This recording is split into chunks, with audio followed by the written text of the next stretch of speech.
Well, everybody, stand by one. I am having troubles with the simulator here tonight, so stand by. I'll be back as quick as I can get this sorted out.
Well, guys, if you're watching, I'm having troubles with the simulator. The aircraft is not working correctly, and we can't load any fuel or load any passengers or whatever the case may be. So if you want to stand by, I'm trying to see if I can resolve it.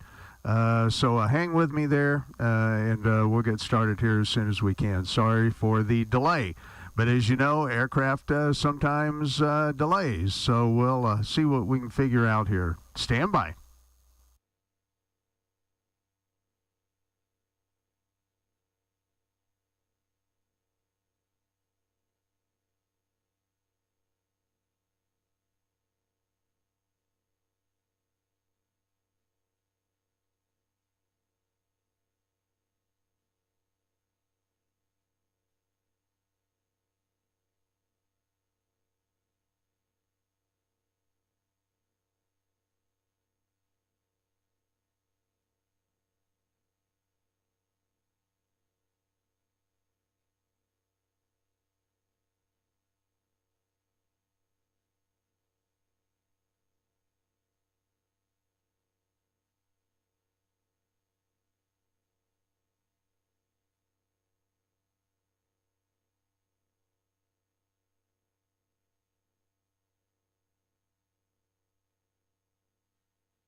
All right, everybody. Good evening. Welcome to Denver. I think we've got the issues sorted out now. We are at gate B46. We're going to be flying United Airlines tonight.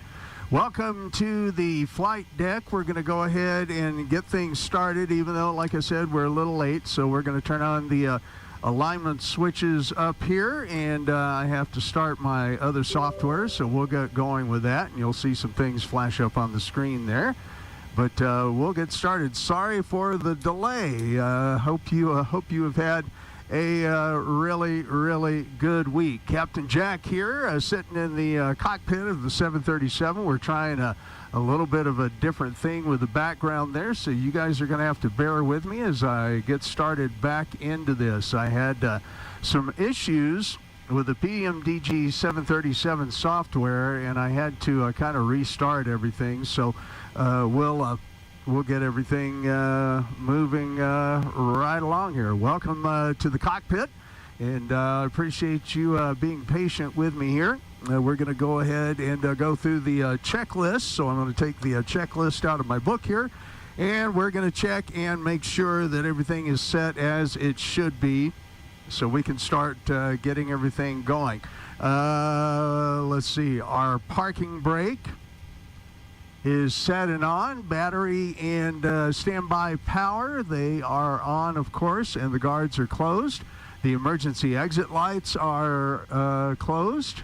Ground power is connected, and let's check our ground power. All right, we're at the correct voltage and everything for the ground power. IRS, we just set to navigation now. Let's go ahead and switch those in so we can start getting our GPS position. And we'll check all that, of course, out in the FMC here in just a couple of minutes and get our positions set up. All right, we're ready to go ahead and input our GPS there. So let me see. Let me bring up the correct camera here.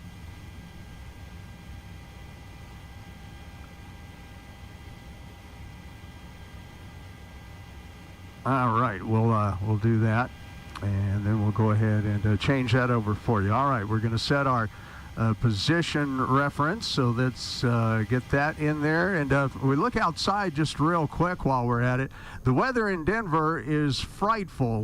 There is a low IFR clearance for takeoff tonight, so we'll be doing that as we get started. Of course, our reference airport here is Denver, KDEN, so we'll get that set in the FMC. Our route tonight is going to be, of course, Denver to KJAC. All right, that's set. And then, of course, we're going to put in KDEN, and we're going to do the company route tonight because we're a little behind, so we'll get going with that.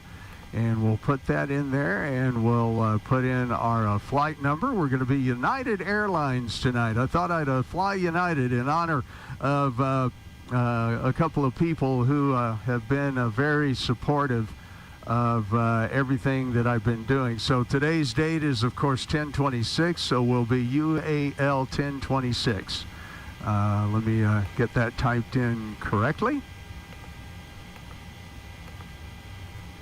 And we've done a couple of new things with the audio here tonight, too, so I hope the audio is much better for you. You can maybe let me know that in the chat box there. And we'll get our all right, now we've got to bring up our flight plan. So let's get that set in here, and I'm going to fetch the flight plan for this evening. Okay, Denver to Jackson, Wyoming. Our flight level is going to be 38,000 feet. So let's go to our flight plan here. And our flight plan is calling for 14, we'll call that 14.1 kilopounds, 1,000 pounds of fuel. So we'll put that in here as 14.1. Our fuel reserves are going to be 2.1. So what we're going to need to do as well is we're going to need to load the fuel and start getting the passengers put in. So we'll go back over to our other FMC, and we're going to need 16,200 pounds of fuel. So let's get that started running here. And we're going to request the fuel truck. Okay, wait a minute. We'll go ahead and put that back. Okay, there we go. Let's request our fuel truck now. All right, we'll go outside the aircraft and watch for the fuel truck to get here. Should be here just in a minute. There he comes. We can probably go ahead and start loading the passengers, but I'm going to wait until the fuel truck is done. Let's go ahead and program some of our FMC values here tonight. All right, if we pull up our flight plan, once again, we're going to see that our zero fuel weight, we're going to have a full flight tonight, 148 passengers. So we're going to go ahead and give ourselves a max zero fuel weight of 120, or zero fuel weight, yeah, of 121. And .7.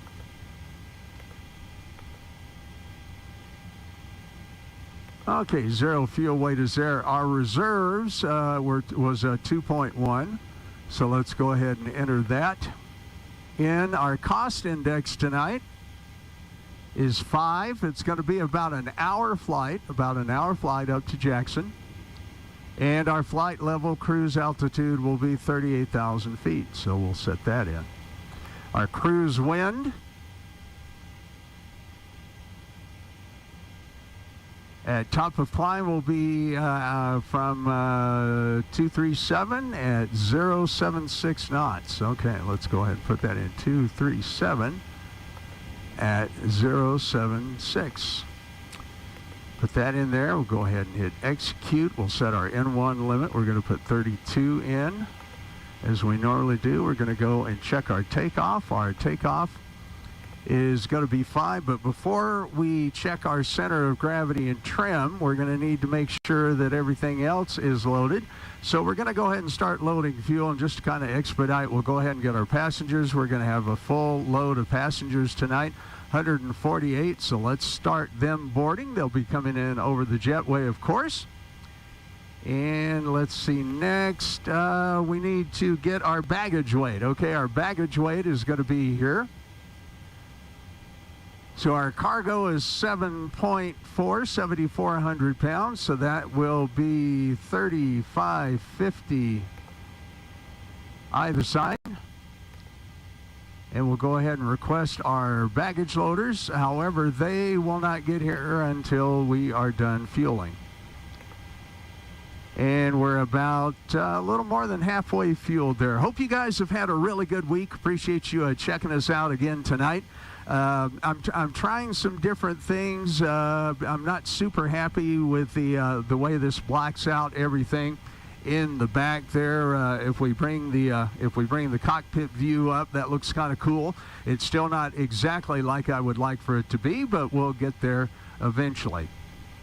All right, so we're at 10,000 pounds of fuel. Let's go ahead and bring this back to where you can see it. We're going to watch that fuel come in. And we can see that we have a baggage cart getting ready to pull up.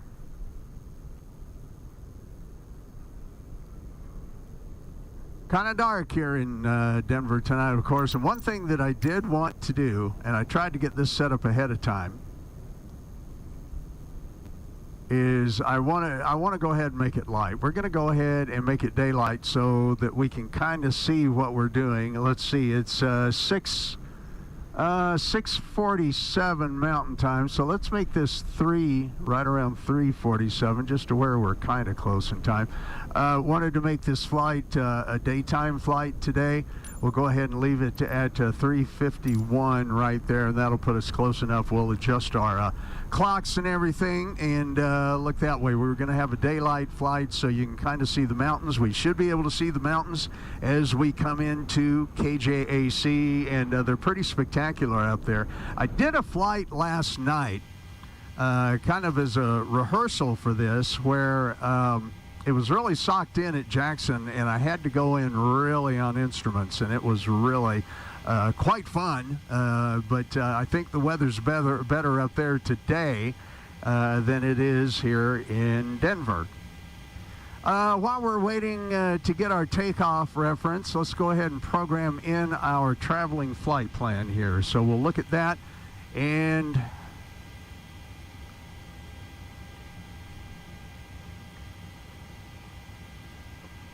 Okay, let's look at our flight plan. So we're going to be taking off on runway 08.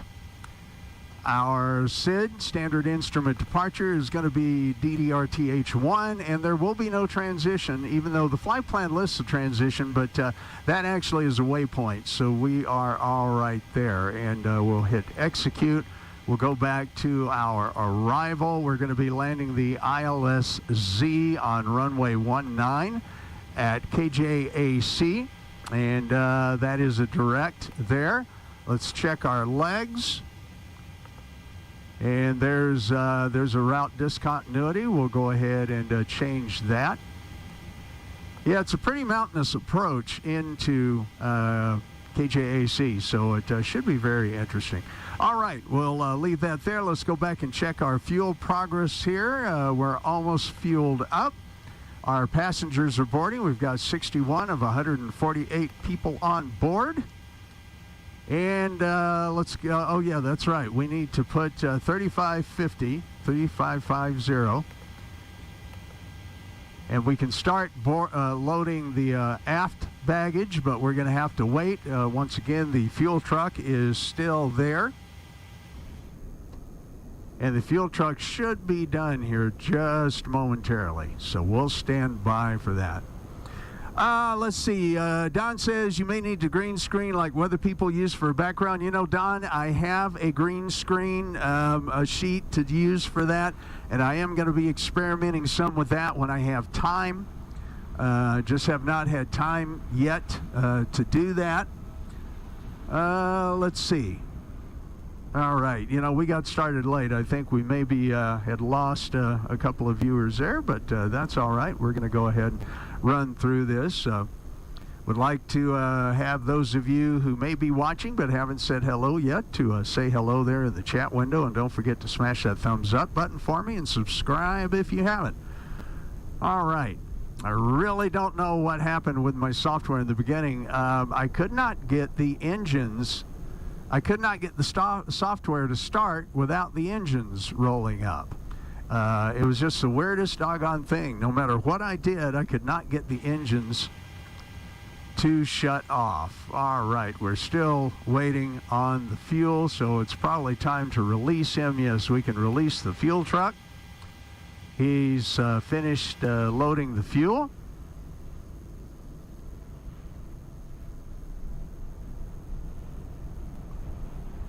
Take a look at our B gates here. All right, let's go back and check another couple of things on the checklist while we're waiting to get set up for that. All right, back up to engine hydraulic pumps. We're going to turn those on. We're going to go ahead and get the window heat and the pitot heat going because it's starting to get colder, and we'll definitely need those. Our yaw damper we're going to take to the on position. Okay, our left fuel pump will turn on here shortly as soon as the fuel truck drives away, and it looks like it's gone, so we can come back down here now. Passengers are boarding, 105 passengers of 148. That's good. We're waiting for our forward cart to arrive, and here he comes. Had to wait till the fuel was loaded.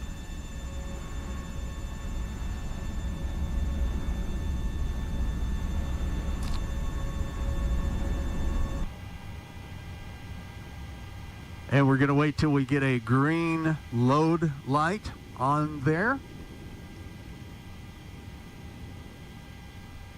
And while we're waiting for that, we'll go on with the checklist. All right, let's go back up to our overhead. And for the moment, we can get rid of the SimBrief panel. We'll put that away.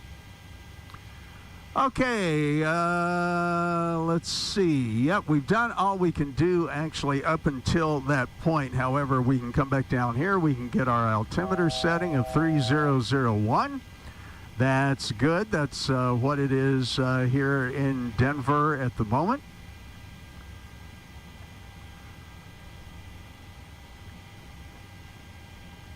Okay, we can turn our engine bleeds on.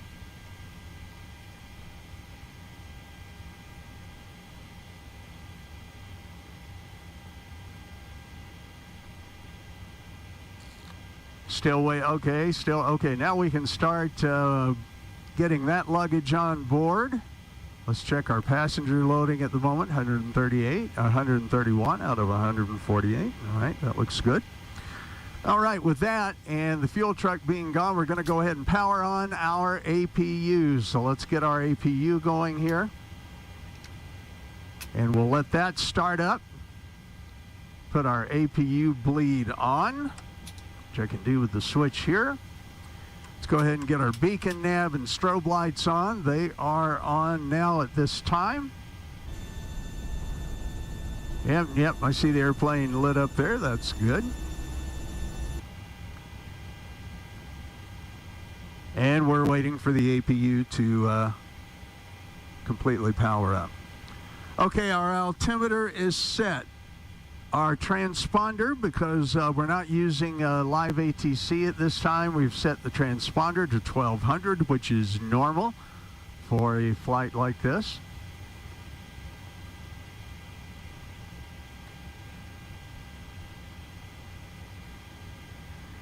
And yeah, because we're a little behind,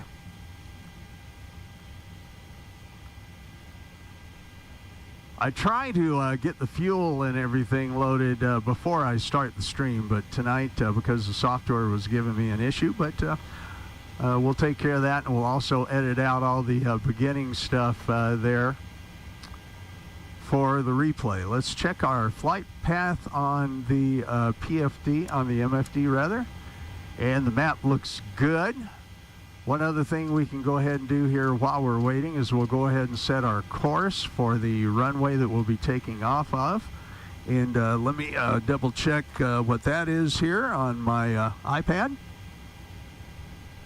Well, hi, buddy. Hey, man, William's here. I appreciate you checking in, William. Hope you're having a great night, and hope you get to stick around for a few minutes. Thanks so much for checking out into the stream here. And let me see. All right, I need to bring up this and that. Okay. Get some more of my flight information here and airport information that we're going to need. I have an iPad here that I display some software called flightplan.go, and that helps me to be able to see some of the information that we need on the runway 08 that we're going to be taking off of. So I'm going to go ahead and pull that up. You know, the nice thing is I can actually do that here, and I can show you guys as well. So we are at B gates, as you can see right here. Go ahead and make that a little bit better. We're at B46, so we will taxi out via Bravo Sugar, and we're going to turn left on taxiway Mike M, and we're going to go up to runway 08. So that brings all of that into play for us. Go ahead and pull that back over here where it goes. I actually have a flight instrumentation screen and display right here in front of me that essentially shows everything that you see right here on the main screen. Hey, guys, if you wouldn't mind, one other thing I'd like for you to do is let me know the quality of the screen. Can you read everything on the flight deck here? Can you see all of that well? I'd appreciate a comment or two on that, if you can see that. Okay, 083 is our course that we're going to set on both the captain and the FO side of the aircraft.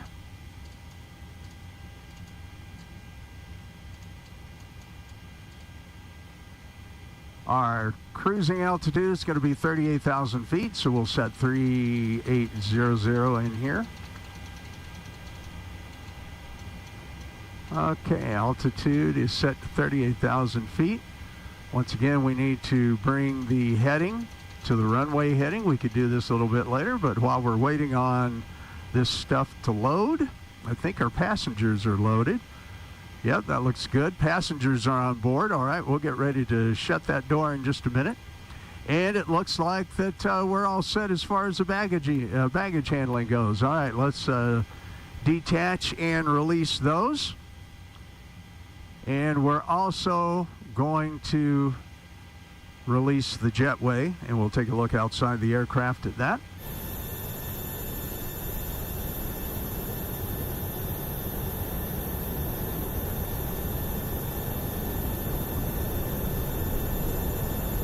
And I will go ahead and have the stewardess, the flight attendant. Yeah, I'd probably get yelled at for that, wouldn't I? We'll go ahead and shut that door. All right, the door is closing. We can also check that, of course, up here on our panel. All right, the door is shut and sealed. That looks good. All right, the aircraft is almost ready for pushback. We're going to go through a couple of more of our checklist items here. Let's just go back and make sure this is all good. And the APU is started, so let's go to APU gens. Okay, APU gens are on, APU bleed is on. And the APU gen is showing the correct voltage. All right, that's good. Let's go ahead and turn on our fuel pumps for engine start here in just a moment. I'm going to go back to my checklist here. Okay, altimeter is set, transponder is set, fueling, loading, boarding is complete. Takeoff data we have put into the MCP cruise altitude and the pressure panel. Let's check the pressure panel up here. That, of course, will start to pressurize once we engage the LPACs. We'll do that after we start the engines. The MCP is set with the two courses. Actually, there's one more thing, and that's why we do the checklist. Let's go ahead and go back to our menu. Let's go to the FMC. Okay, all of that is set correctly. Take a look at our references. Okay, our takeoffs. Let's set our CG, which we know at this point is 18.8 because everything is loaded. And we need a trim of 654. We're actually right there for our takeoff trim. That looks good in the stab trim. All right, we can set our V speeds. 132 is our V1. Rotate at 134, and our V2 is 136. So we'll set our speed for 136 plus 15, which is going to be 151. And we're set there, and we're going to turn the flight directors on at this time per the checklist. All right, we are ready for pushback and engine start. So we're going to bring up our menu for that, and we're going to get our pushback, and we're going to have him just push us straight out. That looks good. Okay, we can select our tug, and they are removing the chocks, and we're going to go ahead and hit start, and we're going to turn up some of the sounds here to where you can hear what's going on. Cockpit to ground. Go ahead. We've been cleared for pushback and start straight back. Roger that. Ready for push straight back. Release the brakes, please. Okay, we'll release the brakes here. Brakes are released. Brakes released.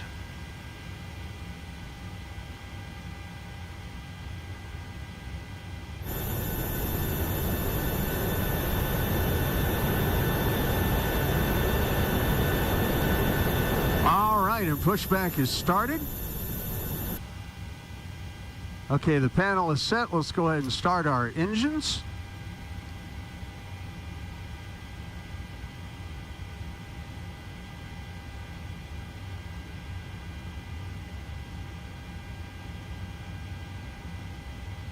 Okay, everything is set.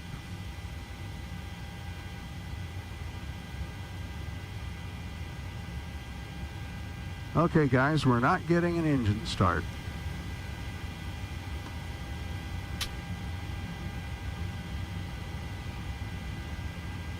See if I can start them individually here. Okay, there we go. Did we? Is it going to start?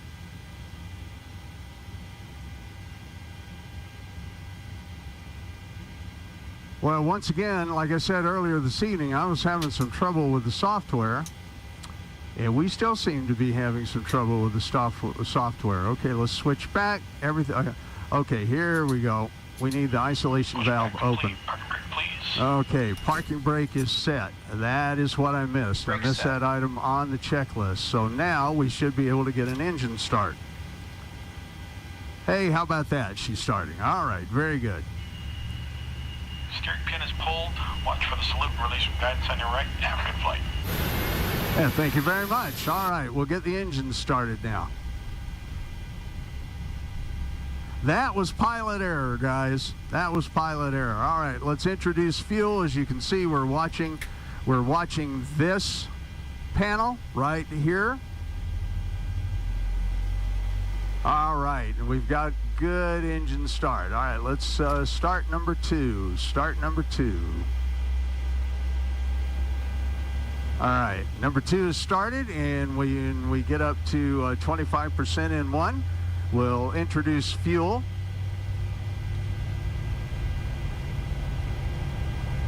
And that is done with the fuel lever right here. Okay, there's 24 and 25. All right, we introduce fuel.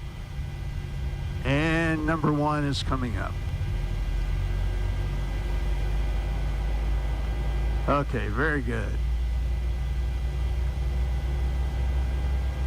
And we'll let those engines come up and get stabilized.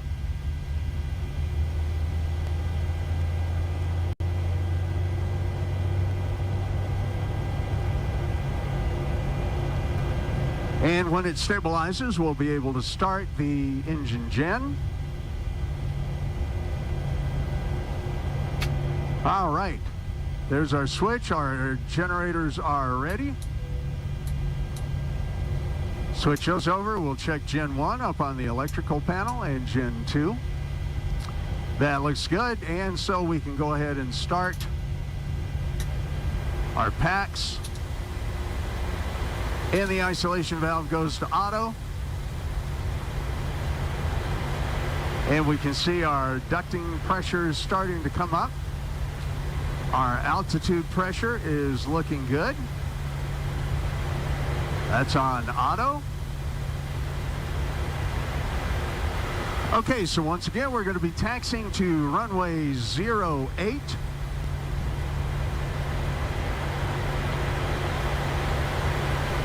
Okay, and our taxi checklist is complete. Let's go ahead and bring our flaps to takeoff position.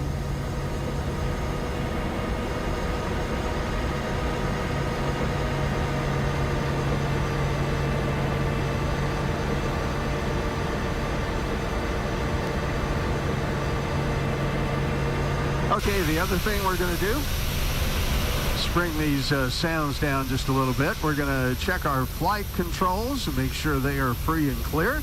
So I do that by taking hold of the yoke, and the elevator goes up and down. And the ailerons go right and left. All right, everything is free and clear there. All right, we are ready for taxi, so back up on the flight deck. And we're going to kill the parking brake. Okay, parking brake is off. Taxi lights are on.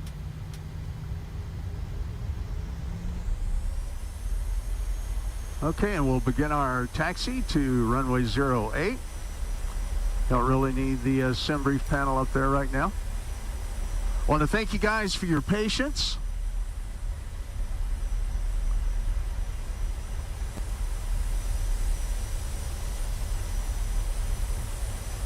And we'll go ahead and get a quick taxi over to runway 08.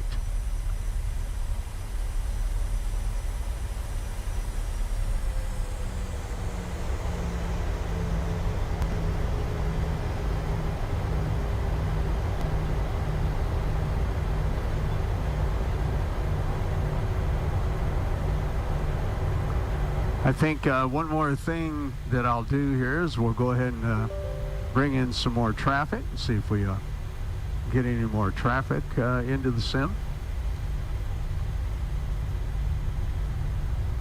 Yeah, I'm kind of hauling hiney here. All right, we're going to go up to taxiway M.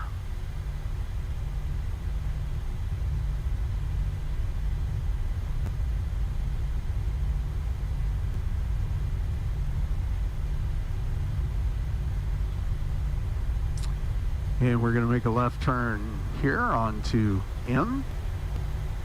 Looks like we have another aircraft out there already out at runway 08, getting ready for a takeoff. Maybe.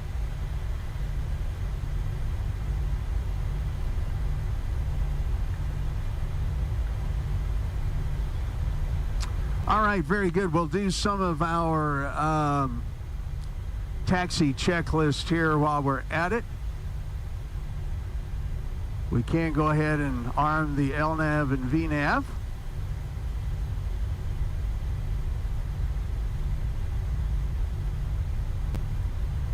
We're going to turn our TCAS on.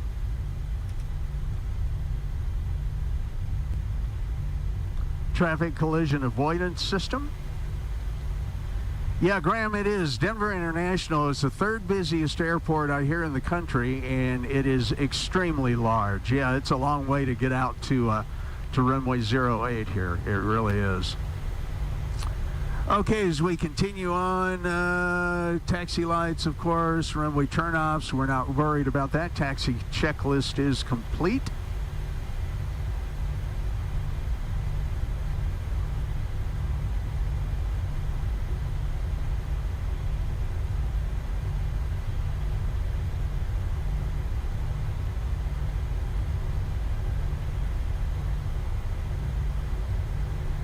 Go ahead and give us just a little more boost. We're taxiing along at about 15 miles per hour, which is fairly normal. Usually aircraft taxi at 10 to 15.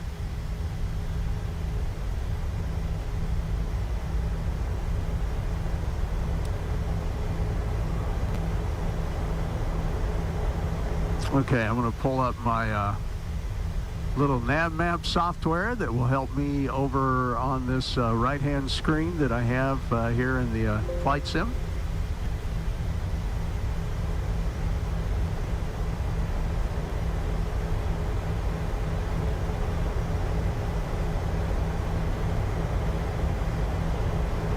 As we taxi along.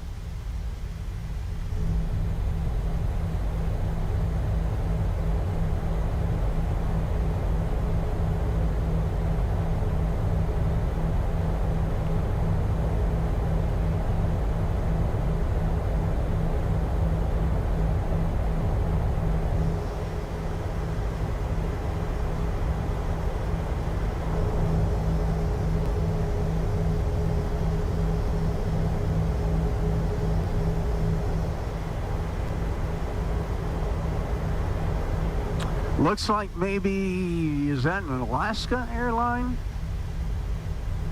No, I don't think so. Sitting out there to the right of the taxiway.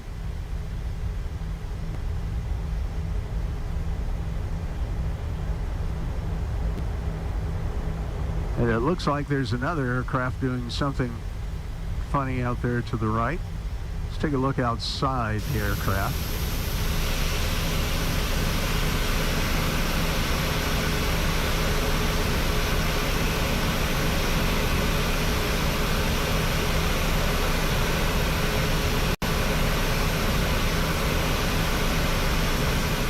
Yeah, I'm not sure what that aircraft livery is. I'm not familiar with that one. Yeah, we got that jet about to take off here.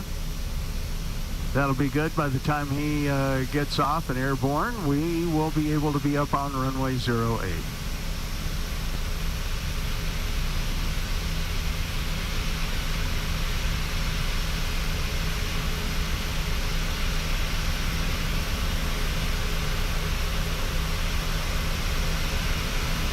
Looks like our overcast here in Denver has lifted just a little bit there, maybe.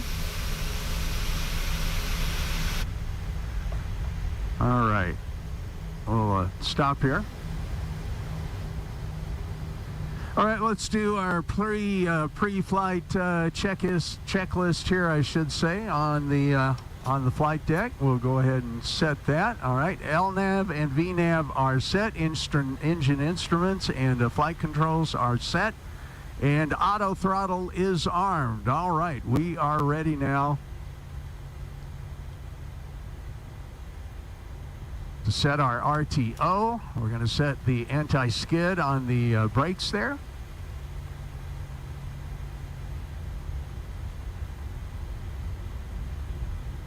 We set our progress page on the right-hand side FMC. RTO is set. Taxi lights, landing lights are on. Fuel flow will reset that rate. All right, and that's where it should be. V speeds, we're going to check those one more time. So let's go back to our FMC. And we're going to verify the V speeds. So 132, it's actually going to go up by about a mile an hour. So we'll also change that on the setting. All right, we are giving ourselves the clear for takeoff. Parking brakes released. We're going to roll out to the runway. Hey, Scott, glad you're here. I was having all kinds of trouble with the PMDG software. It kept wanting to load with the engines running and wouldn't let me fuel it up and wouldn't let me do anything. I had to do some creative finagling there with the FMC to finally get it to be in a state where the engines were off. I've never had that happen with the PMDG 737 before. All right, we're going to roll on the runway, and we're going to bring our engines up to 50%. Engines up to 50%.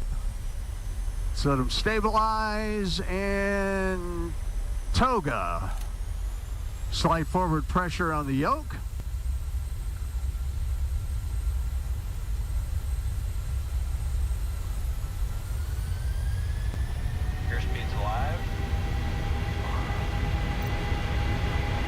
All right, here we go. 80 knots. Check.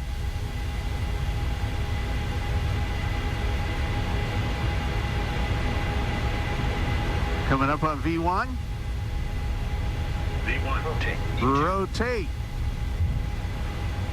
And there's that other aircraft for some reason in the simulator. Positive rate, we'll go ahead and go gear up. Climbing at about 18 degrees. Go ahead and bug our speed up.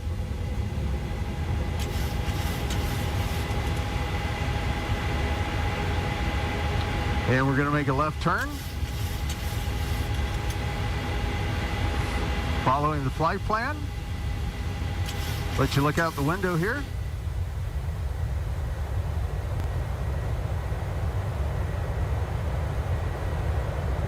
It's going to get real murky real fast.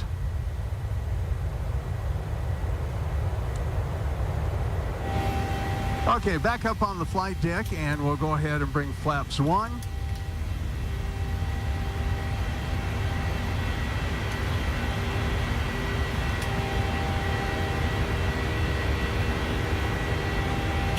And we'll keep flying here.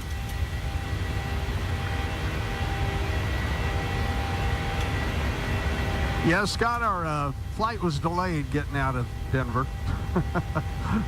Got a par for the real course there, right? Okay, we're coming through 8,000 feet, and all right, we can retract flaps totally.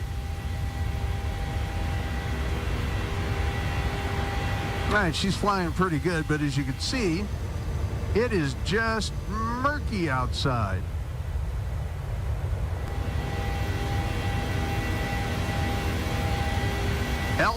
LIFR conditions at Denver International, low IFR conditions tonight, which is true. If you look at METAR TAF, it'll show you that.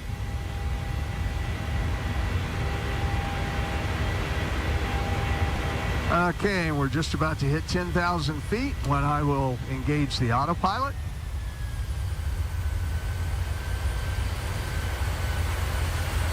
Okay, we need to gain a little more altitude there. And as you can see, we're coming up into the blue sky. I got a feeling it's going to be kind of a boring flight there. Okay, let's engage the autopilot. Autopilot is engaged. Let's turn off our auto brakes there and look at the aircraft outside.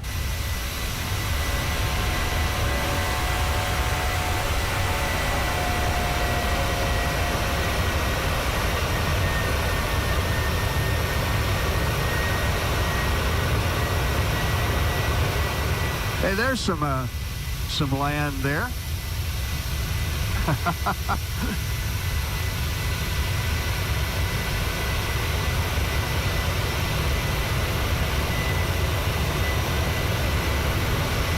Hey, Levi's here. Hey, Levi.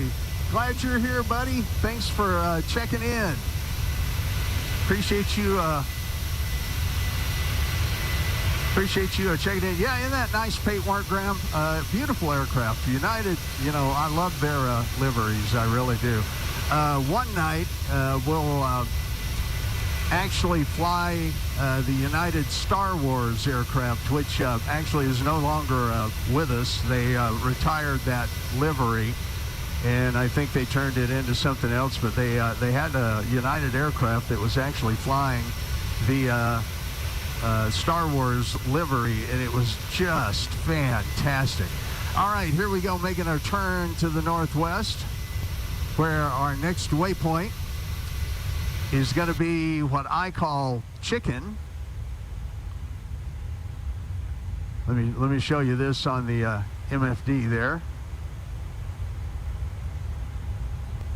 Yeah, we're going to hit chicken here at above 4,000 feet. That's what the A after 14,000 means. So yeah, there you go. Yeah, Scott says out of the muck. For sure. I was really hoping that we'll have some muck up around Jackson. You know, Scott and I were talking on the ham radio earlier today, the ham radio repeaters, and we were talking about how much fun it is to land IFR, or instrument flight rules. We'll see what it looks like when we get up to Jackson. Microsoft Flight Simulator does such a beautiful job at making the clouds look doggone real. I do have the setting turned down just a little bit on the clouds. As long as I think it looks like clouds, I'm pretty happy with that.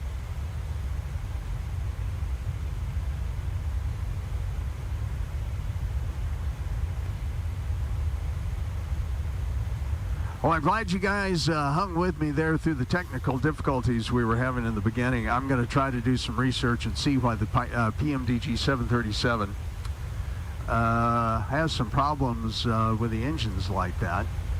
All right, we passed through 18,000 feet. We'll go ahead and hit our standard barometer here, which, of course, above 18,000 feet is always 2992.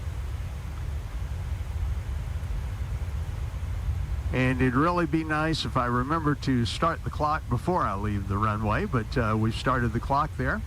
All right, let's take a look at some of our figures here for when we think stuff is going to happen.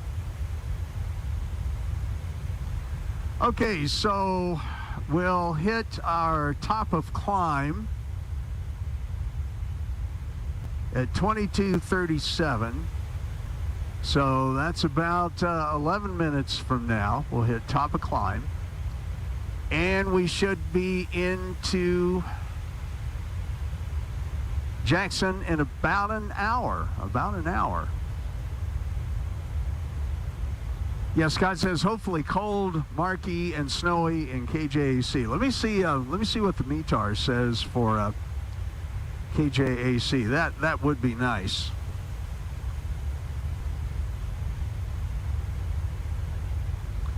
All right, our weather for KJAC says winds 11 knots at 250, Scott. 9 statute miles of visibility, few clouds at 240, scattered at 31. And it's going to be about 27, 28 degrees Fahrenheit. Altimeter up there right now is 3009. So I don't know if it's going to be quite that murky up there.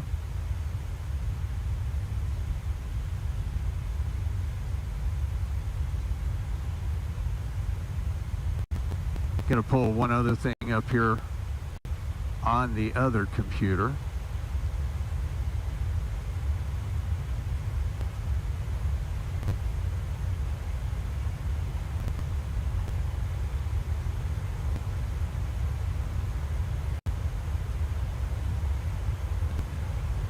I can't let you guys see this just from the standpoint I can't get that.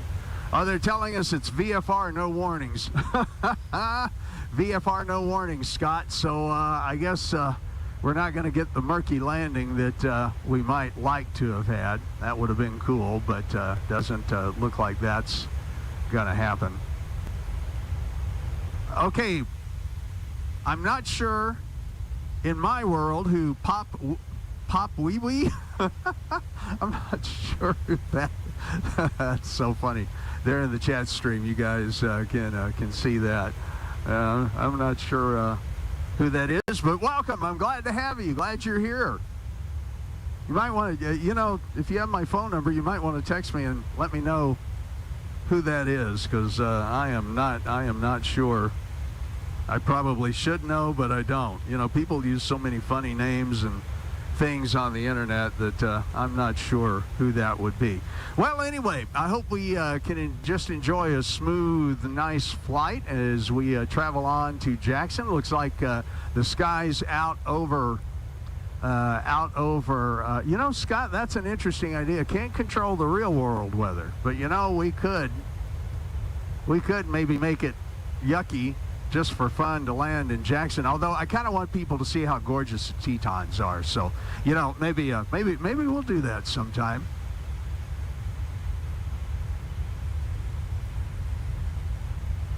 All right, we're coming through 27,500 feet. We're still just a few minutes away from top of climb.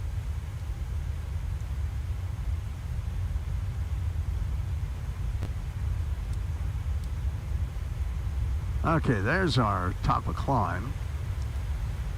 Yeah, I know, Scott. I got it. Hint, hint. But I want you to see how pretty the Tetons are, too. You know what? We'll do a nasty weather landing sometime. I know Don wanted to see the Tetons, though, so that was part of the reason we're flying to Jackson. I think next week we'll fly to a major airport. We'll probably do something like maybe LAX to San Francisco or something along those lines, and make the weather make the weather interesting. Yeah, you know, that's the thing about flying. When you get up to cruise altitude, you kind of want to watch a movie or something. If you guys want to ask any questions there in the chat window, I'd be glad to try to answer them for you. Otherwise, you're going to have to sit here and listen to me for the next hour as we cruise on to Jackson. What do you guys think about my 737 background here? Once again, I'm going to keep working on that and try to keep making some adjustments and make it look really good. I did add a new audio processor into the Streamline. It's actually a Telos Omnia 1. Kind of a really fancy, older, kind of outdated, but fancy older broadcast audio transmitter, or audio processor, I should say, that they used to use to feed radio station transmitters.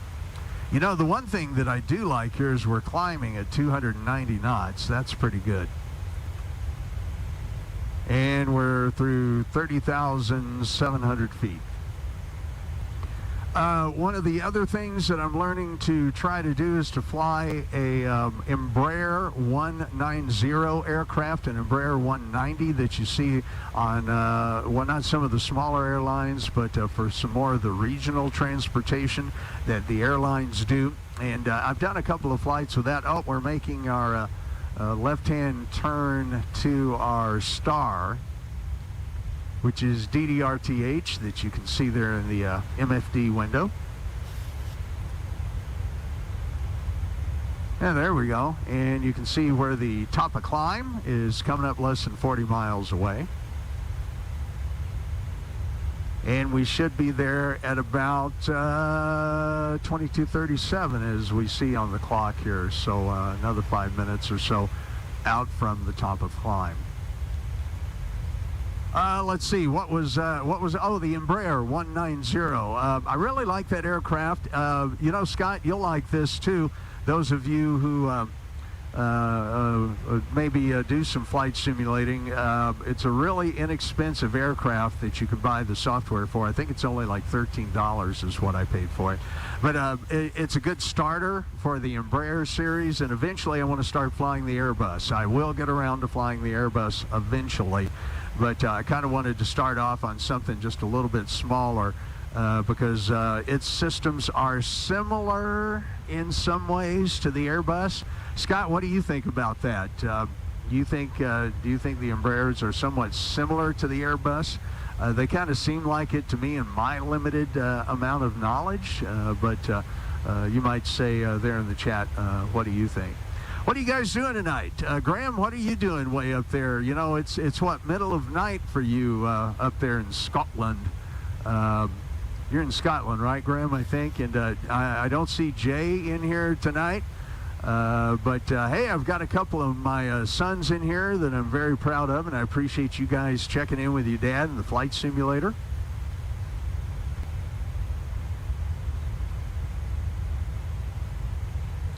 By the way, the runway that we're going to be landing on, runway 19er, is a 6,400-foot runway.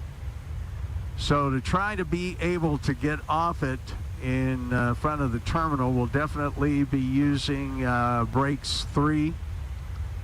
And Graham says it's 2:30 in the morning and wet. Yeah, you know, I bet it is up there. I bet it is.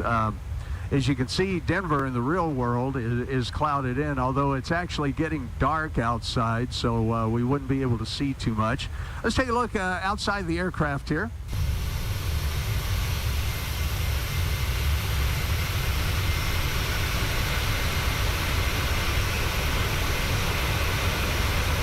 All right, we're just a little bit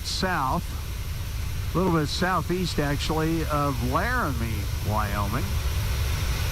That would be to the west of Cheyenne, of course.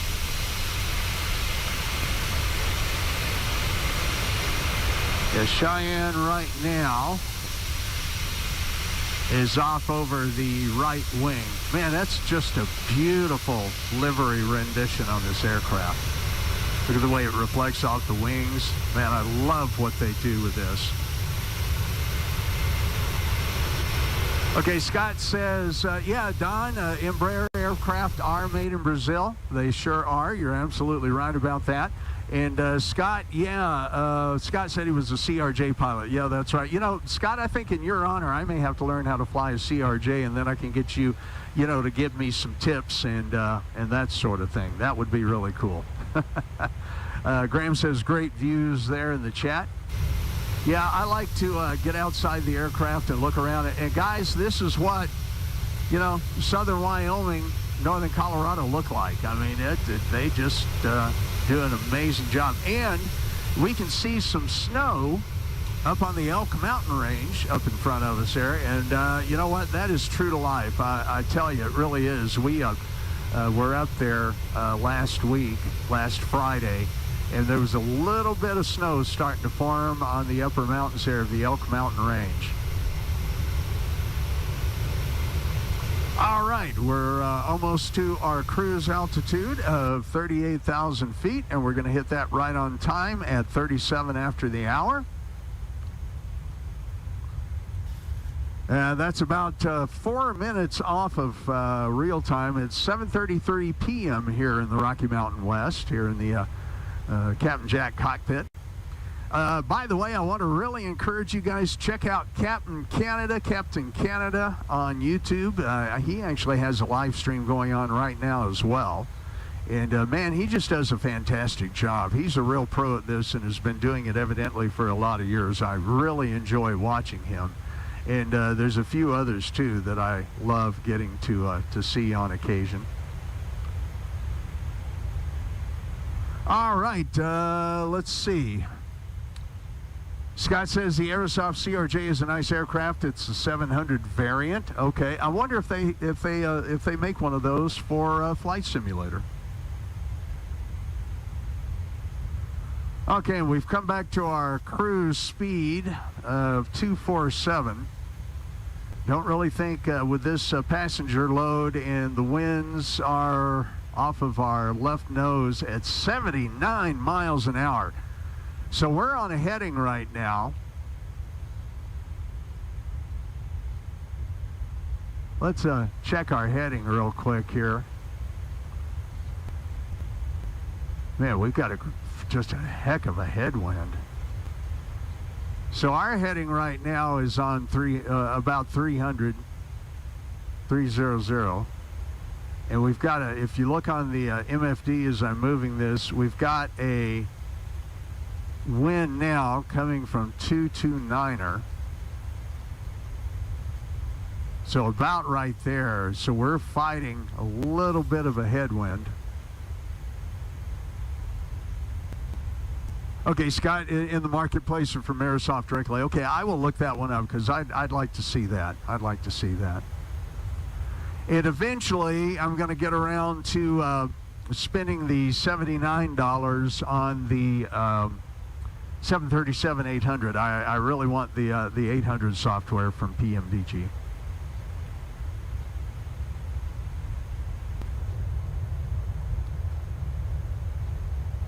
So this is where the flight attendants would be coming by offering you something to drink. And I believe on United, I believe you can get water, but I think you have to pay for everything else. I can't remember. Carl, you'd have to let me know that if you ever watch the replay of the stream. A couple of little cockpit details we can clean up. Let's go ahead and lock the landing gear, which I should have done quite some time ago. However, believe it or not, that is not on my checklist. I got to follow. I found a better checklist, a more concise and actually I shouldn't say concise, a little bit more detailed checklist here. Okay, Scott says almost steady level has an EFB. Yeah, I can't wait for them to get the EFB out for the PMDG, and I think it's on its way. All right, guys, I'm going to let you watch the airplane here for just a minute. I'm going to go get something to drink.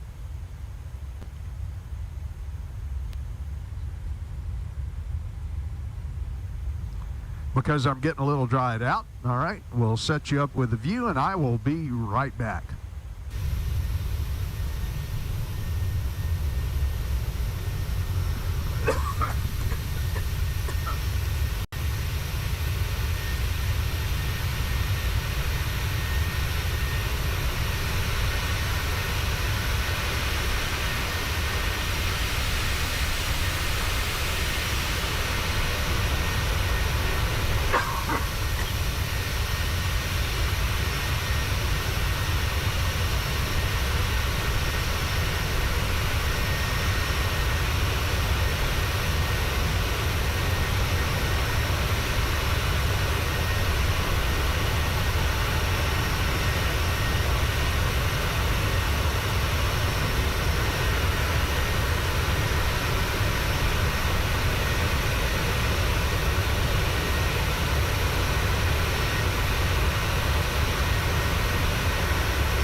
All right, everybody, I am back. Let the autopilot take control of the airplane there for just a couple of minutes, and I was able to go get something to drink. You get all dried out. All right, well, I hope you're having a good time tonight. Hope you're, okay, Scott, you can watch the controls. Next time, I'll tell you what we'll do. Next time I have to run off for a break like that or something, we'll put you over here on the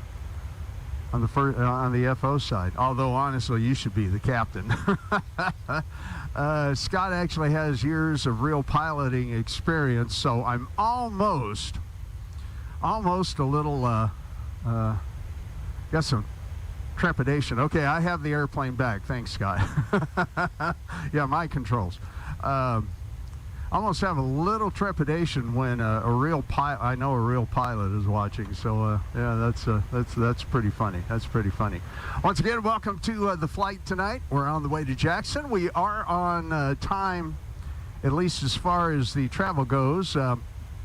We left about 15 minutes late, so we were delayed about 15 minutes, and I'll make sure to edit that out of the front of the video for the replay.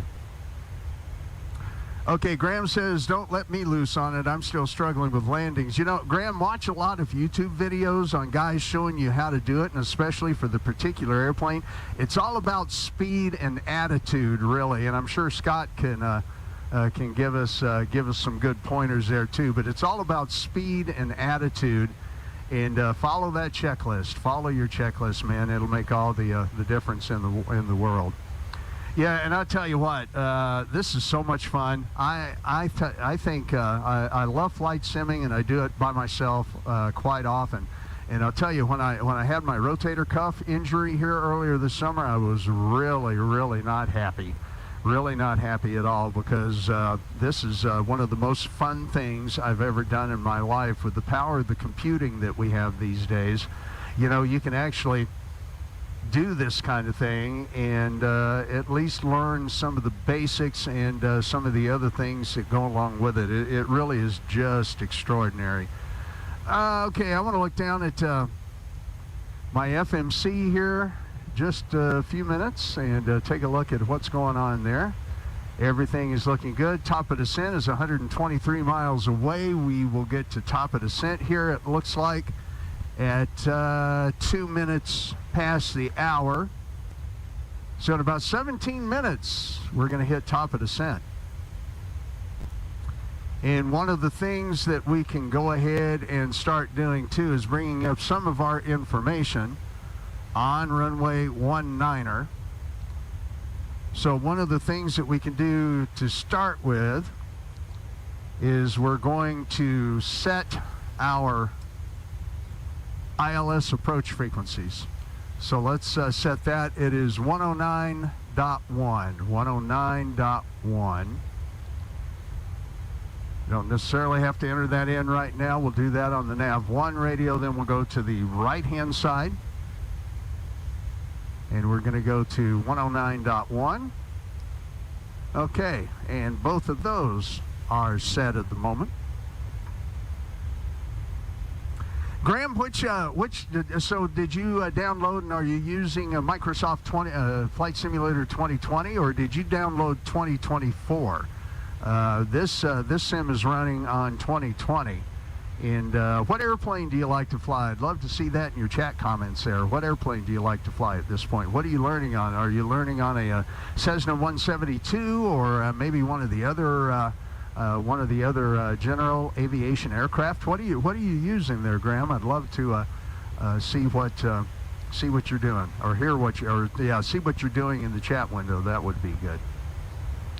PMDG has made a wonderful product with their 737, and they also have some other airliners out. Okay, Scott, you say you see the MEL sticker? I'm not sure what you're referring to. Okay, Graham says 2020. I only got it a week ago. Good. Let's see, Scott, is that what you're qualified for? Extended over water operations? Oh, I like that. Okay, that's good. I'm not sure what the MEL sticker is. So, Scott, you're going to teach me something new here.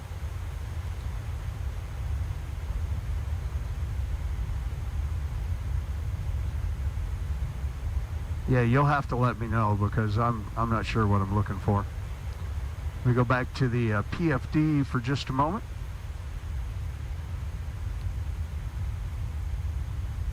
Okay, progress looks good. We'll be landing at 26 after the hour.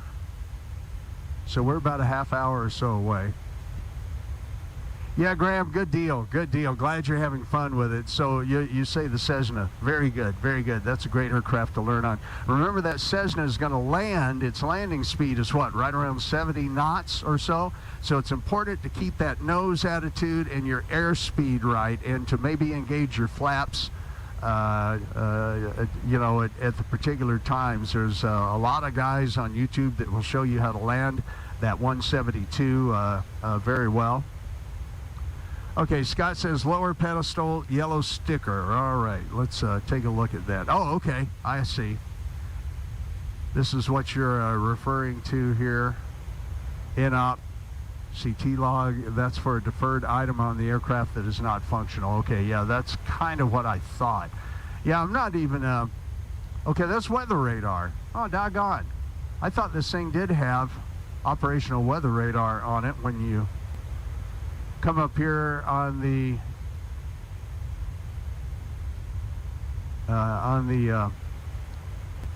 MCP and press weather.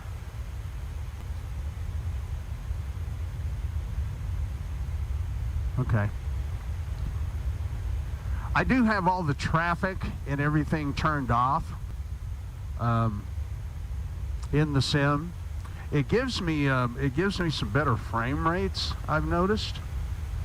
As a matter of fact, it does a lot for the frame rate. Okay, we're at about the halfway point in the flight. Little nav map is telling me. Let's get some views of south central Wyoming from 38,000 feet.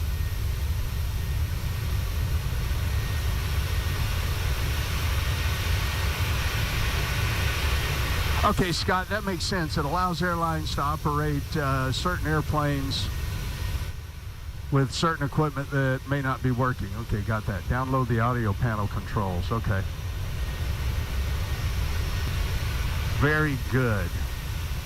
Not yet on the PMDG 737. Okay, well, that'll be great when it is. I really thought that you'd be able to see some of that at this point. I wonder if they have them operational in the 800 variant.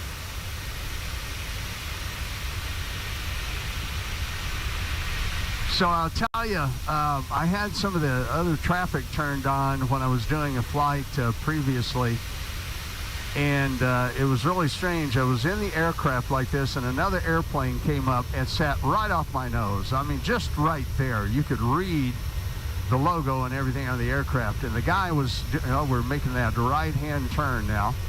The guy, you know, there was obviously somebody in the simulator who was trying to do some goofy stuff. I'm sitting here doing a proper cruise, and that guy got right in front of me and looked like he was tilting his wings one way and tilting his wings the other and doing some crazy stuff, and then he took off to the left and flew away. All right. Okay, let's check our flight parameters again.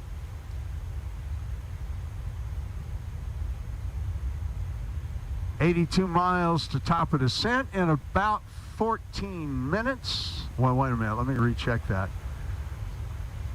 I gotta make sure to look at the right clock there, don't I?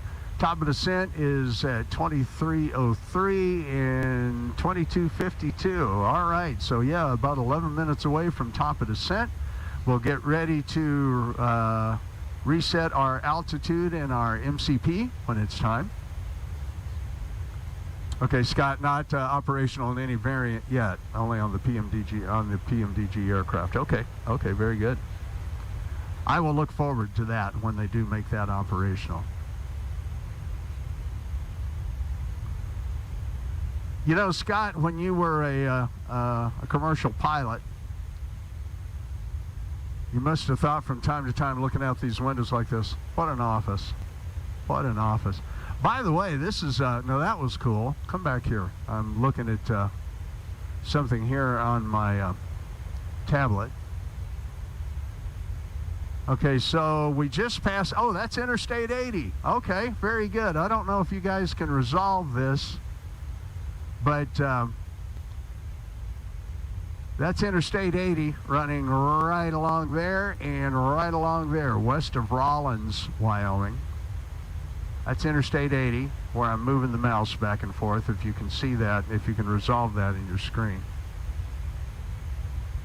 Yeah, Scott, I've got the well, I don't have the multiplayer off. Actually, I do have the multiplayer on because my buddy Jeremy back in California and I fly together on Sunday. You know, we're going to have to invite you on one of those flights. We'll fly a GA aircraft somewhere around the country, and I would love to have you join us one day on that. But yeah, you can still have live traffic without the multiplayer on it. That'll fix the issue. Okay, that's good to know because I can turn that on and off. But yeah, I do have the multiplayer turned on because Jeremy and I use it a lot. I tell you what, though, during football season, I haven't been flying that much on Sunday afternoons because I'm watching the Broncos or the Chiefs, and this weekend it'll be the Broncos and the Chiefs. Chiefs are coming to town. Yeah, you too. Okay. Very good. All right, guys. We're getting on towards our top of descent.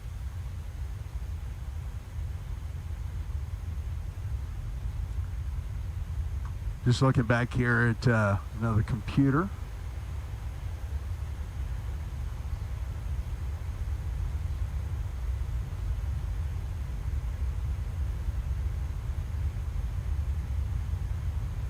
Yeah, best view in the world, Scott? No kidding. No kidding. Yeah, it's, you know, I follow several guys on Instagram that, you know, they talk about it being the best office in the world, and, you know, they'll say good morning and good night, aviators, from the pictures that they'll post on Instagram, and I look at those quite frequently. It's pretty cool. Pretty cool.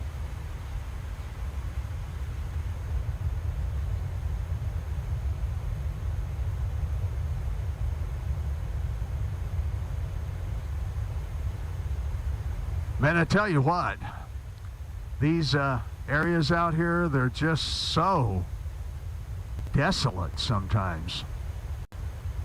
Not a lot of population in Wyoming to start with, but man, oh man, it's a lot of empty and open territory. I actually have ridden my motorcycle through here. We're a little west of where I rode my motorcycle, but rode from up in northwest Wyoming and down kind of through Cody and on down to Thermopolis and Riverton.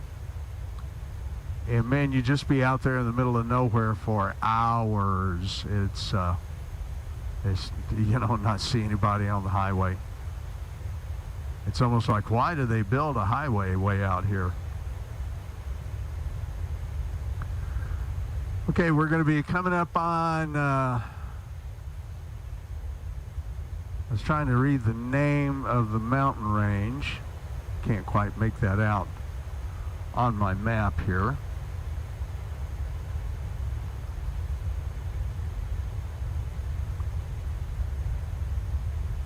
Yeah, let's see. You've got areas that we're flying over right now called the Pogo Again Wilderness. Popo Ag Wilderness.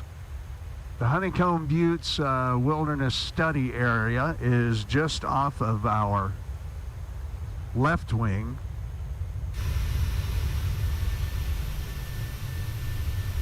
Yeah, that's a lot of wilderness. Holy smokes. Let's see, that looks like a town there.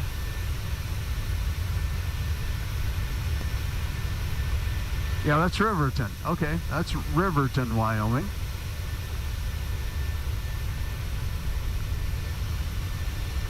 And, you know, like I said in one of the other streams, I wish pilots would tell you more about the geography you're flying over. I would find that interesting.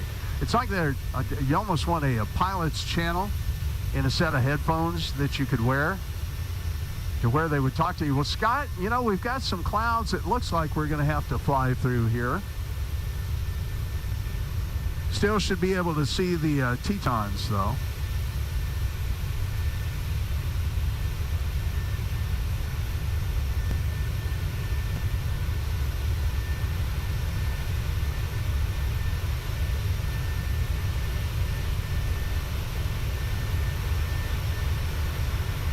I actually got a text from my guys at work here, the Network Operations Center, so I need to respond to them for just a moment. I'll let you enjoy the view.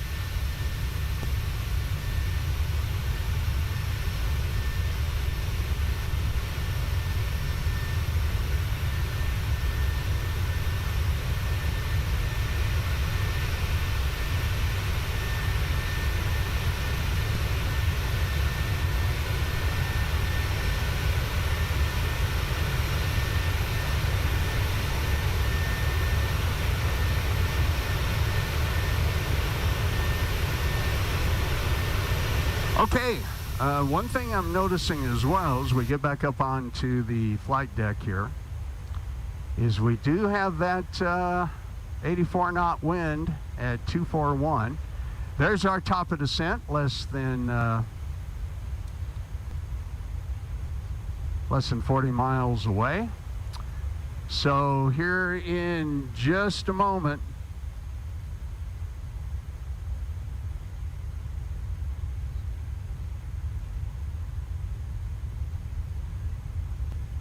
we're going to go ahead and reduce our altitude so that when we hit that top of descent point, the 737 will go ahead and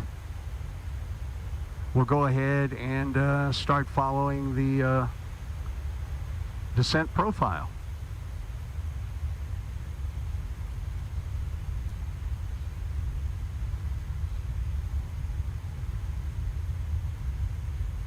Oh, that's interesting. It says here that there's an automated weather service right below us nearly at 118.35. I'm going to see if I can pick that up. I wonder if it will actually come in.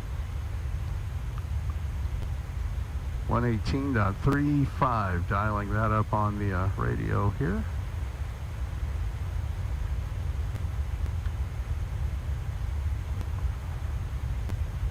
Not seeing it. Okay, I got to keep an eye on that top of descent.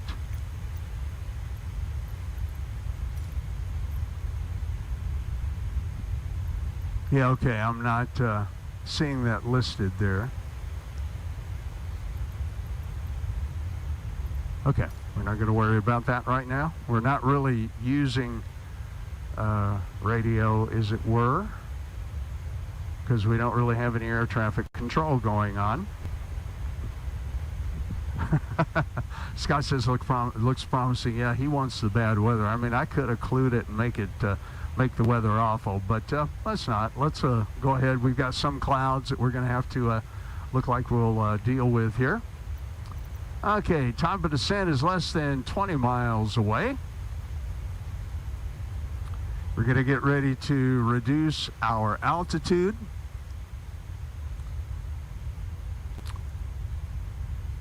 And we'll look once again here in just a moment in the descent at what our weather and everything is at Jackson.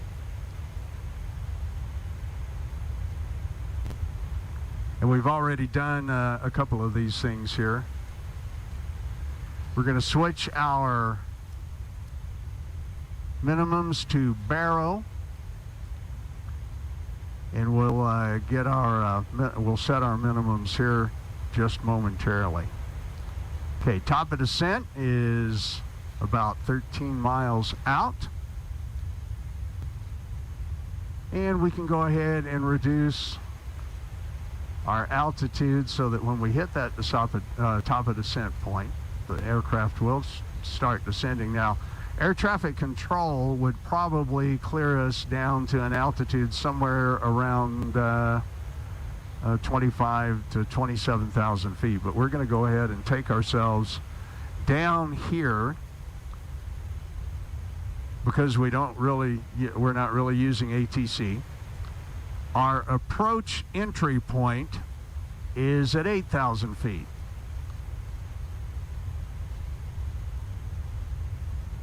So we'll set our altitude for the moment to 8,000 feet.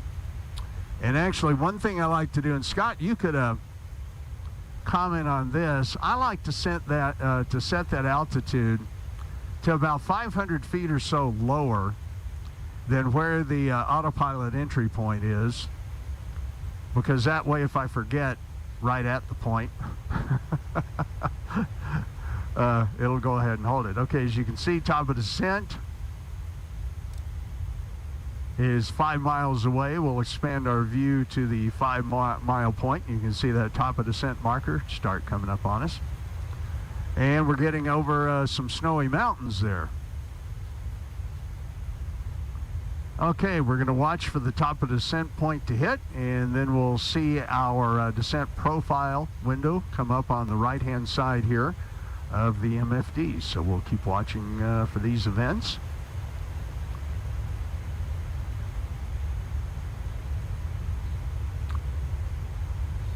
Top of descent, almost there.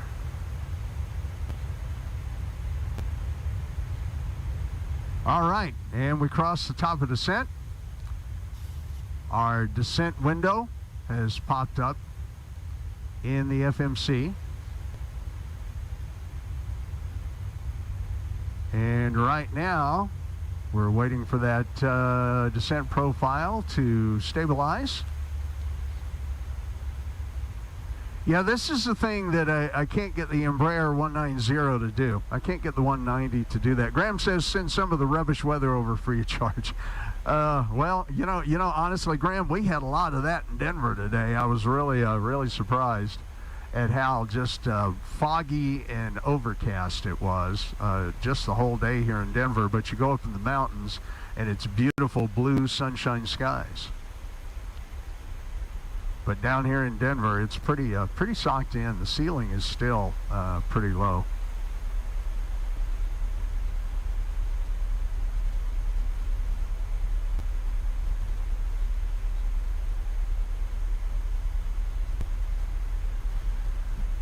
All right, descent profile is looking pretty good. Hey, once again, guys, if you could comment on my audio. How does the audio sound?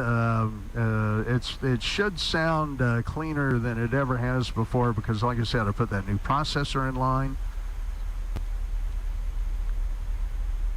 Yeah, Graham, winter arriving fast. Oh boy, I'll tell you, for sure.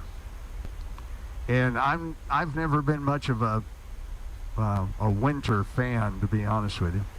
All right, let's set a couple of things here as we start going in. Our approach course is 187.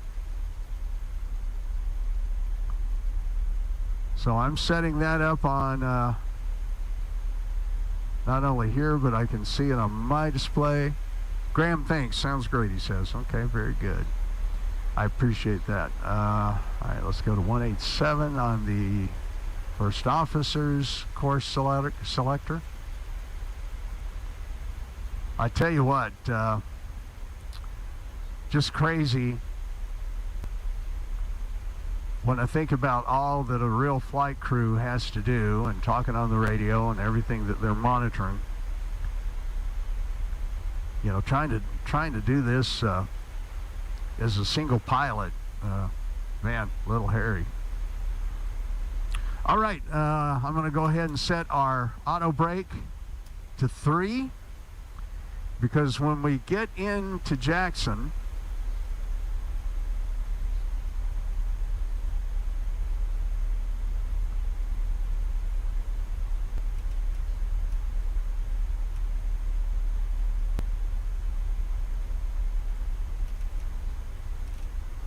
I just learned something new about my Simbox software there. That's pretty cool. Yeah, Graham says, yeah, no surprise they need co-pilots. Yeah, no kidding. For real, for real. All right, our approach course and heading are set, and we'll continue to watch the descent profile.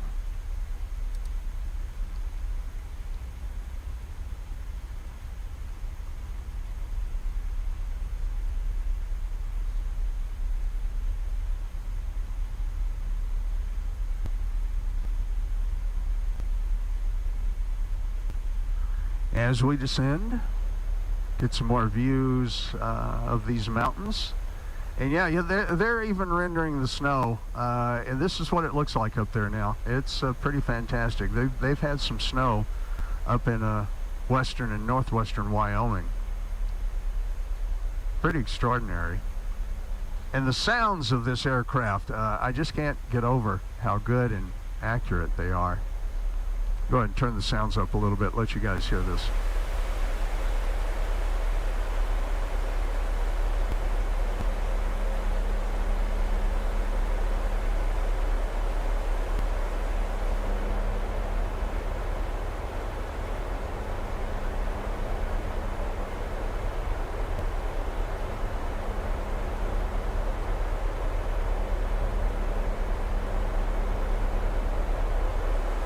All right, back up on the flight deck. We're coming through 30,000 feet. Descent profile is looking good. We're descending at about 1,500 feet per minute. We're a little bit under or above the descent profile there, but the aircraft should right itself here shortly. If not, I can always help it out a little bit. As a matter of fact, I can show you how we do that. So once again, you see the descent profile right here. It's showing us about, well, this is okay, 60, 64, 60 feet, and it's dropping. So I'm going to let it go ahead and drop 54, 50. That could be just due to some of the winds, because we do have a 59 knot wind just right off our left nose. So that's all right. We don't really need to change anything for now. We'll continue on this profile and let the airplane take herself down.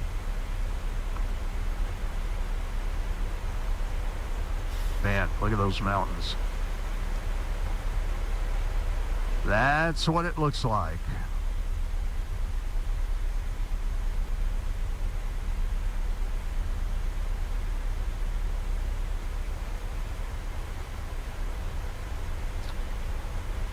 So Jackson is going to be off over in here.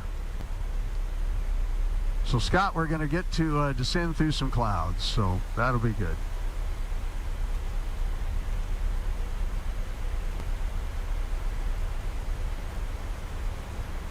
All right, let's see what our altimeter value is going to be. And let's go ahead and set that up. So again, the latest weather METAR says our altimeter will be at 3013.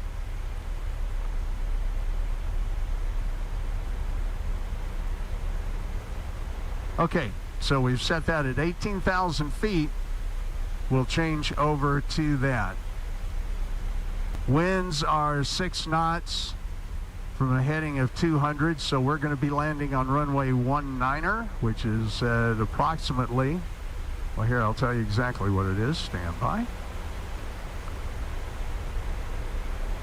Well, actually, we've already set that. It's 187. So this is actually a favorable wind for landing on runway 19er. All right. We're within 30 feet of the descent profile. So the next thing we need to do is we need to set up our approach ref. So we're going to have about 500 gallons of fuel less at that point. So we'll come back over to our reference. We'll subtract 0.5 from 131.7. That'll give us 131.2.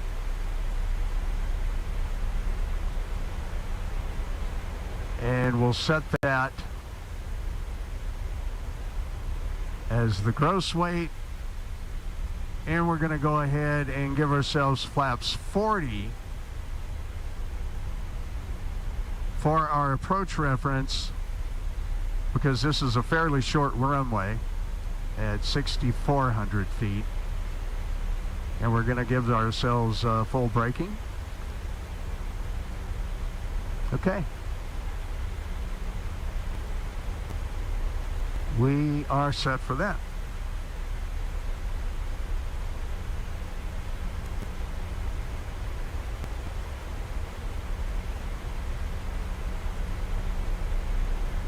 Oh, and one thing I really want to remember to do is to set our recording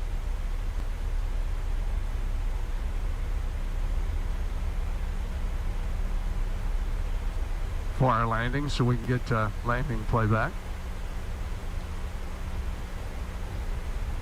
So don't y'all let me forget to do that.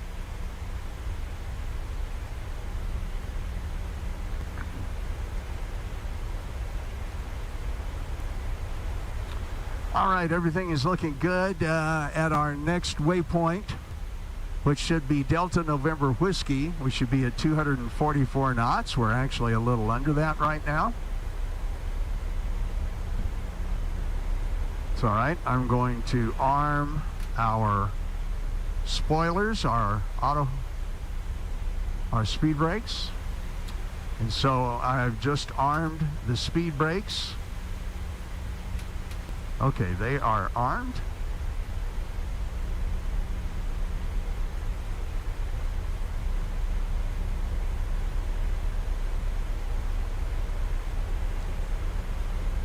Hey, those of you who might have just joined in, welcome to the flight tonight from Denver to Jackson, Wyoming. We're coming through 21,500 feet on our descent into Jackson. We're probably about 10 minutes away or so from landing.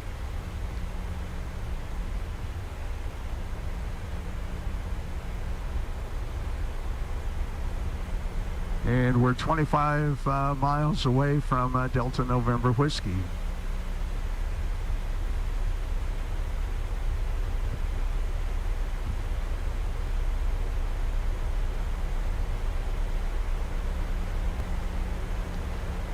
Jackson is going to be off our left nose under those clouds right now.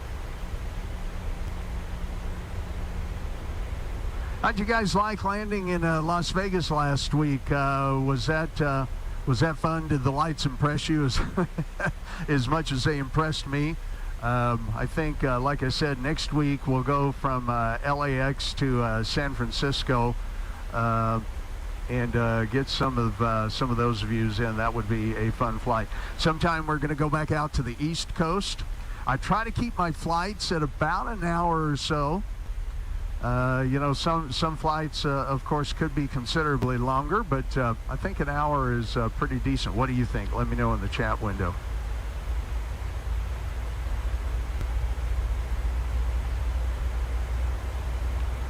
Yeah, Graham, thanks. I thought it was pretty spectacular, too. All right, we're continuing on here. I'm going to go ahead and expand that view out just a little bit. Okay, and you can see here in the MFD that once we hit Delta November Whiskey, we'll make a left turn. And then with WOMRU, W-O-M-R-U, we'll make a left turn into the runway on our final descent approach. Okay, we're coming through 18,500 feet. And we're going to set up our standard, so I'm going to go ahead and hit that. That will put us a little bit above the descent profile, but that's all right. The airplane will catch back up with it pretty quickly.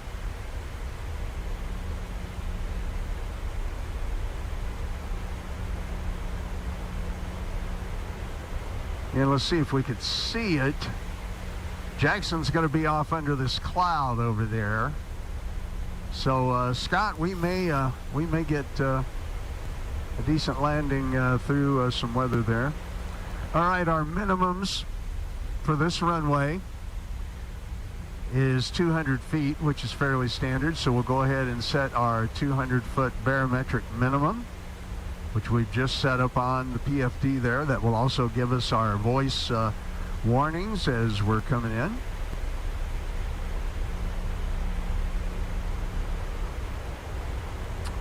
All right. Our descent is complete, our checklist. When we hit 10,000 feet, we'll go ahead and throw on the landing lights. I always just go ahead and turn on the taxi lights to make the airplane bright.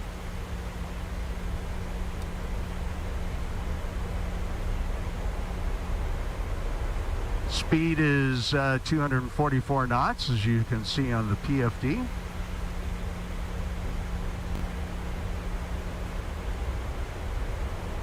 Profile is looking good, but I tell you what, guys, that's a 10,000-foot mountain right there that we're flying over.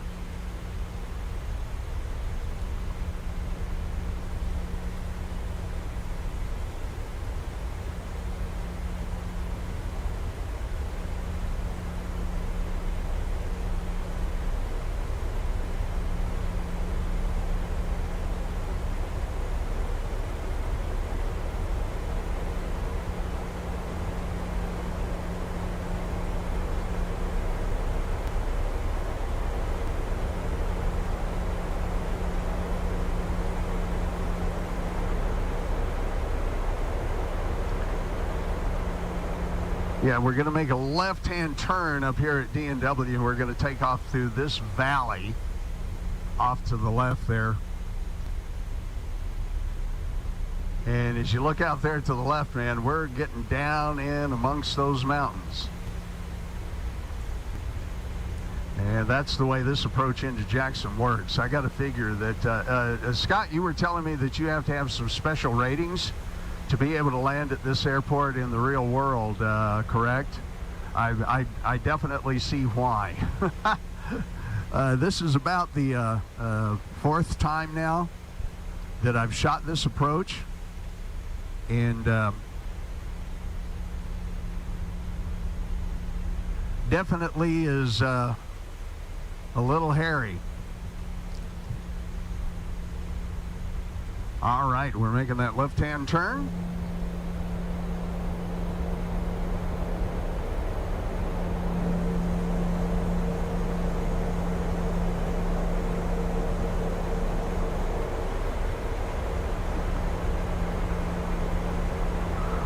All right, things are going to start happening pretty quick here.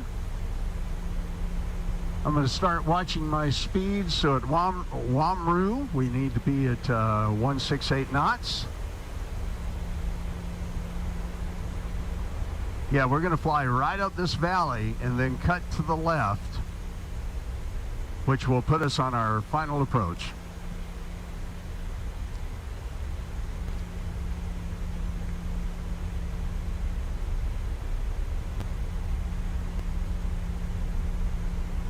Okay, I'm going to check our barometric pressure one more time. Okay, 3013, that is set.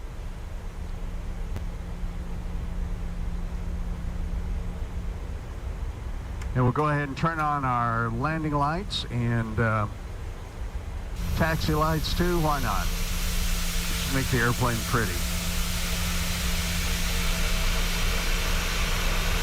We're a little high, but turn those lights on. Yeah, the airport's going to be right over here, so Scott, you're definitely going to get your IFR approach here.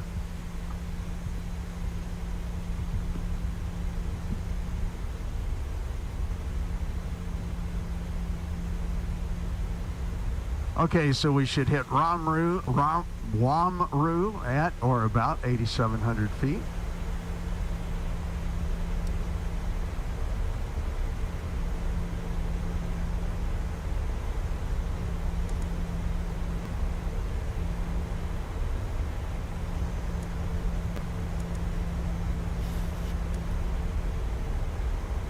Okay, descent profile is still looking good. That's good. Okay, I'm gonna get rid of me here and let you guys watch the approach from the flight deck here.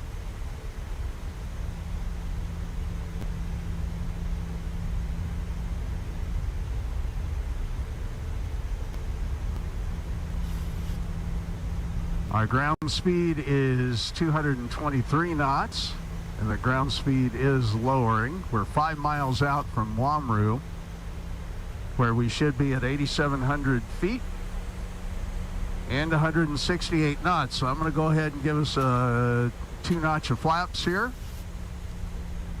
And we're going to watch the speed start coming down.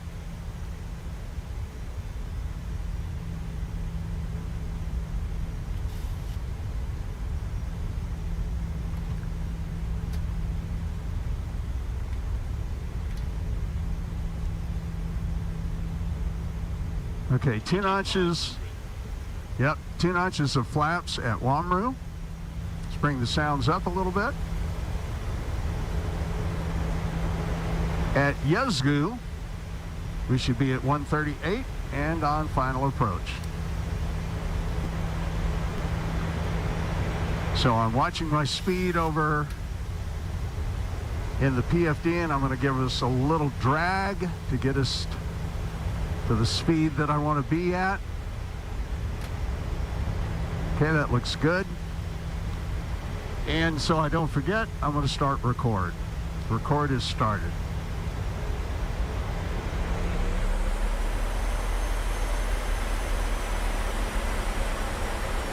And we're going to arm the approach. Approach is armed.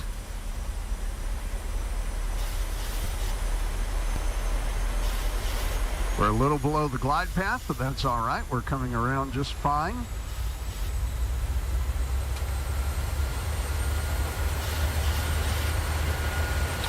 All right, and we are on the approach. I'm going to turn on the backup system there. Man, I think I see a runway light ahead. So we can continue, but everything is looking good. All right, I'm going to go ahead and bring us down to flaps 15. And we're going to add a little drag back in. And I'm going to lower the landing gear. Landing gear on its way down. That'll help with our drag a little bit. Okay, so far I am not seeing the runway. I know where it is out there. Yeah, Scott, looks murky. Real murky.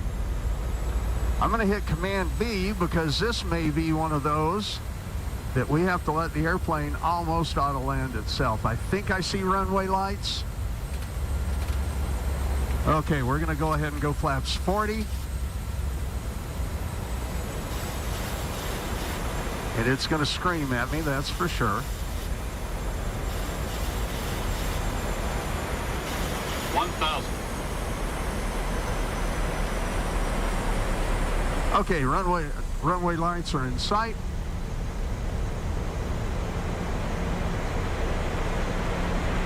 We're on the localizer and the glide path.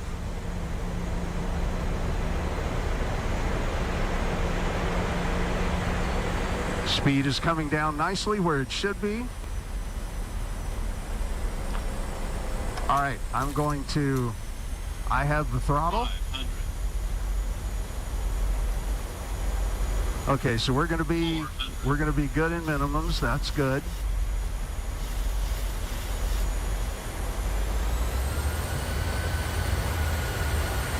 Okay, I want to take. 300. Okay, I have the aircraft. I am landing.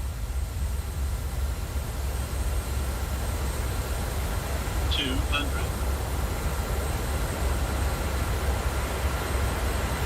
Okay, that headwind, we've got nearly just a right on the nose headwind. 100. Okay, over the threshold.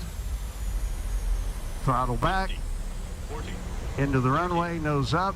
20. 10. Keep that nose up, thrusters on, reverse thrusters. Nose down. All right, guys, welcome to Jackson. I think that was a good landing. And 80 knots, reverser's stowed. And I'm going to take the brakes.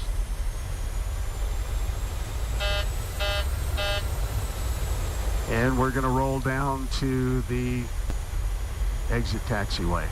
All right. That was just gorgeous. That was one of my better landings ever. I'm just thrilled with that. Scott says Cat 3 certification auto land. Yep. Yeah, it helps. I took it from 500 feet though. I'm happy with that. And look at that, it's snowing here in Jackson. All right, landing lights off. Speed brakes and flaps are stowed. All right, guys, that was just absolutely wonderful. I've got to get one of those landing rating pieces of software. Okay, we're going to go on down to the terminal. We're going to park the airplane. These folks are going to have to get off the aircraft in the snow. I need to go ahead and turn on the APU. APU is on, and the APU bleed is on. I do not see a cross here, so we're going to go ahead and pull in. Yeah, there we go. We'll just come right over here.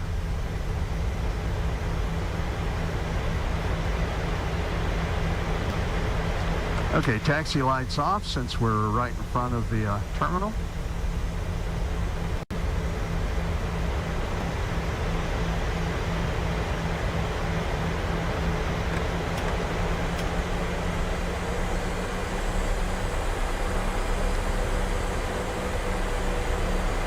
I love how they're rendering that snow. That is just really cool. Okay, I want to turn the nose straight in. Not really sure where the markings are at this airport. Okay, there we go. Parking brake is on. Okay, flaps are stowed. Speed brake retract. Transponder required. Position lights are all good. Taxi lights and landing lights are off. APU is started. Glad we had the anti-ice and probe heats on. Engine start switches and auto brake off. Okay, we're going to wait on just a second and make sure the auxiliary power unit is up and running so we can change to the APU gens. All right, those are over. And we can turn off the fuel. We can turn on the anti-ice is off. Probe heat off.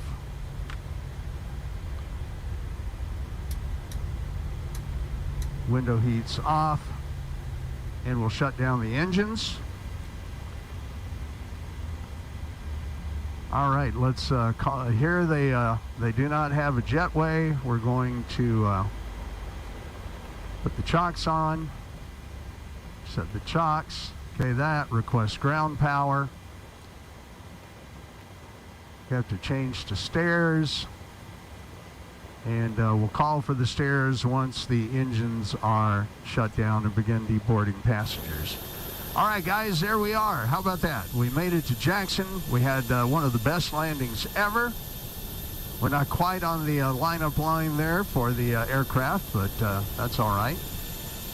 I wonder if these engines are going to stop because I had such a hard time getting them to stop in Denver. Fuel cutoff is there.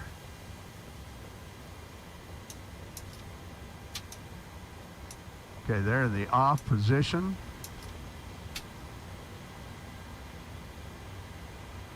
Okay.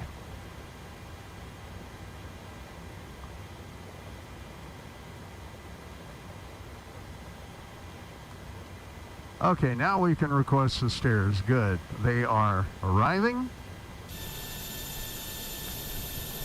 And once we see them arrive, then we'll go for the playback. Okay, there come the stairs.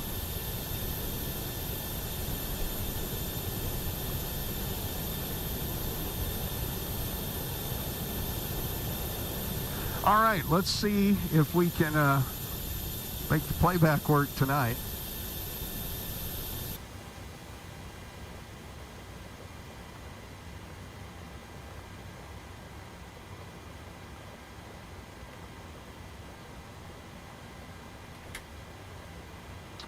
Okay, we're going to load the panel for final and execute.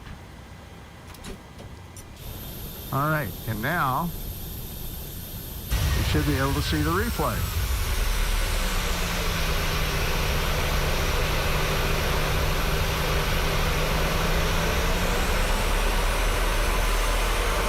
Okay, here we go. Let's watch the replay.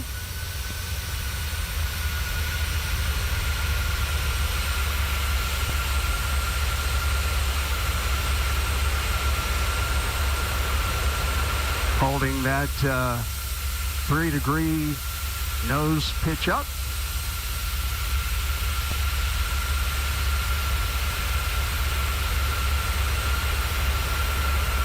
And I am hand flying the airplane at this point.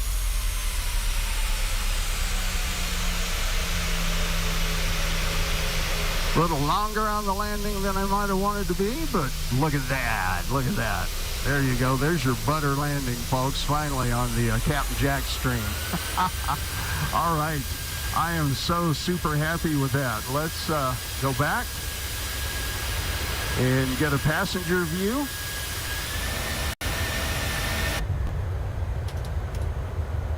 And it's showing the speed brakes up. Now, the speed brakes were not up at this point.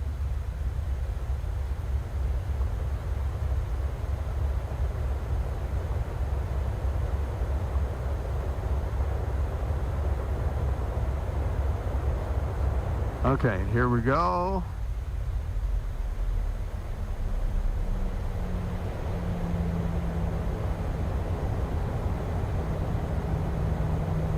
Look at that, look at that. All right, I am so super happy with that. Let's go ahead and bring it back. And we'll hit replay again. Yeah, I'm not sure why it's showing the speed brakes up there.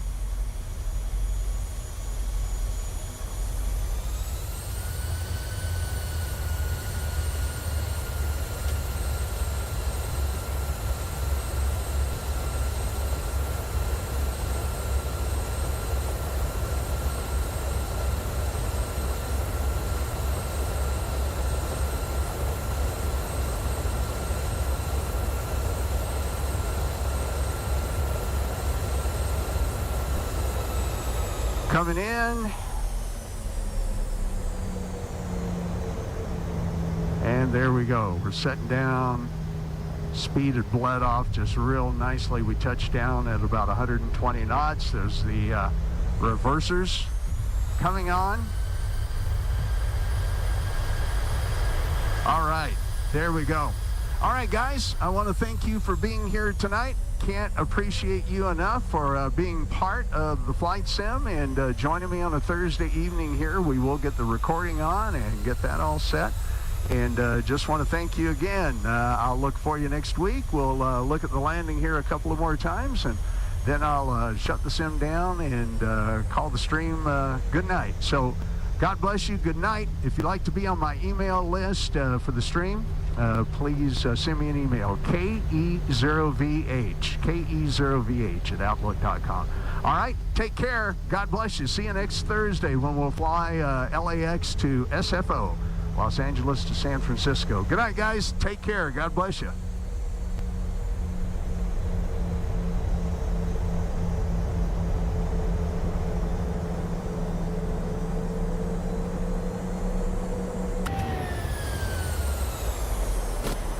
Don't sink.